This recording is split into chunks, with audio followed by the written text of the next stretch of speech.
तो आप सभी का स्वागत है और लगातार अब 2027 के विधानसभा चुनाव की तैयारियां अपनी चरम सीमा पर पहुंचने लगी हैं। सारी पार्टियों ने कमर कसनी शुरू कर दी है, संगठन के पेच कसने शुरू कर दिए हैं और जाति समीकरण को साधने की शुरुआत कर दी है। पिछले 10 साल से भारतीय जनता पार्टी उत्तर प्रदेश की सत्ता में है। 9 साल का कार्यकाल पूरा हो गया, अगले वर्ष चुनाव होना है। मुख्य विपक्ष की भूमिका में समाजवादी पार्टी है।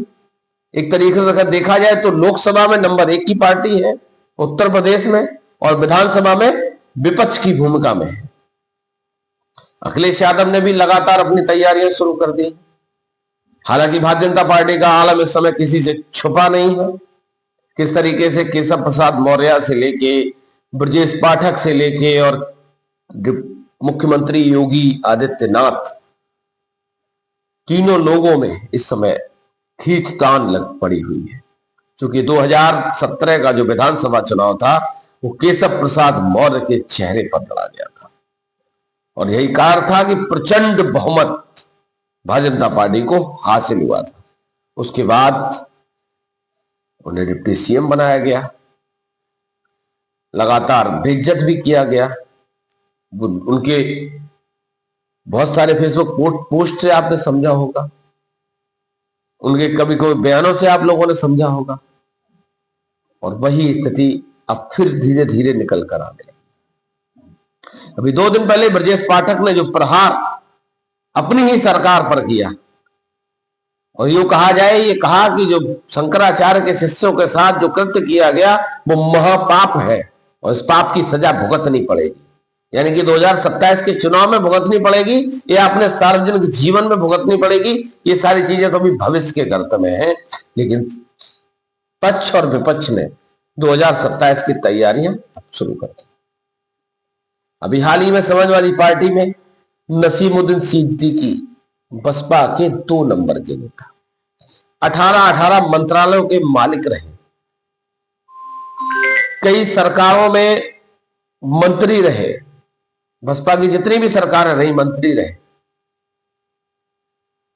अब समाजवादी पार्टी का दामन थाम चुके हैं और अब ये कह रहे हैं कि पीडीए की लड़ाई को हम और मजबूत करेंगे।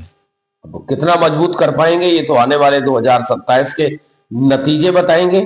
लेकिन अखिलेश यादव के साथ साथ उनके पूरे संगठन के लोग अब इस जुगाड़ में और जुगत में लगे हैं, क्योंकि अखिलेश यादव ने स्पष्ट बयान दे दिया कि अब हमारे दरवाजे खुले हुए हैं। चाहे कोई बड़ा नेता है, छोटा नेता है, मीडियम नेता है, कोई भी व्यक्ति अब समाजवादी पार्टी में शामिल हो सकता है। वही अपना दल एस के प्रदेश अध्यक्ष राजकुमार पाल ने भी अपनी पार्टी को छोड़कर समाजवादी पार्टी का दामन थाम लिया। के शर्मा समाजवादी हो चुके हैं।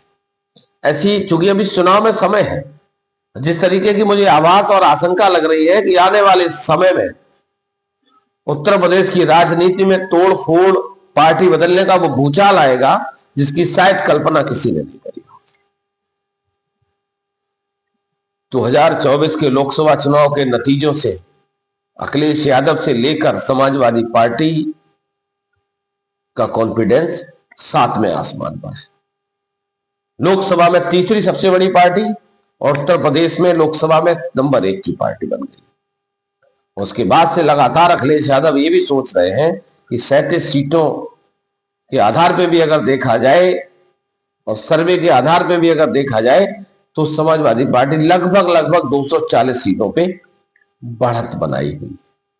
अगर 24 के नतीजे देखें, 27 के नतीजे क्या होंगे क्या नहीं होंगे, ये बहुत सारी चीजें भविष्य के गर्त में है, लेकिन अखिलेश यादव ने इसकी शुरुआत कर दी। अब देखने वाली बात यह है कि क्या 2027 में समाजवादी पार्टी सत्ता पर काबिज हो पाएगी, भाजपा को सत्ता से हटा पाएगी, क्या केशव प्रसाद मौर्य का सपना मुख्यमंत्री बनने का सपना ही रह जाएगा, या फिर योगी आदित्यनाथ अपनी हैट्रिक पूरी कर पाएंगे। ये बहुत सारी चीजें अभी भविष्य के गर्त में दिखाएंगे आपको हम कि आने वाले समय में किस तरीके से उत्तर प्रदेश की हवा होने वाली है और जनता का माहौल क्या है। क्योंकि हम जब भी जनता में जाते हैं, जब भी चुनाव का समय होता, तो हम सिर्फ जनता की और जनता के मुद्दों की बात करते हैं। तो बने रहिए, चैनल को अभी तक सब्सक्राइब नहीं किया तो कर लीजिएगा आप लोग, जिससे कि हमारी मेहनत और हमारी अच्छी पहल, अच्छे वीडियो और जनता की समस्याएं आप तक आसानी से पहुंच सके।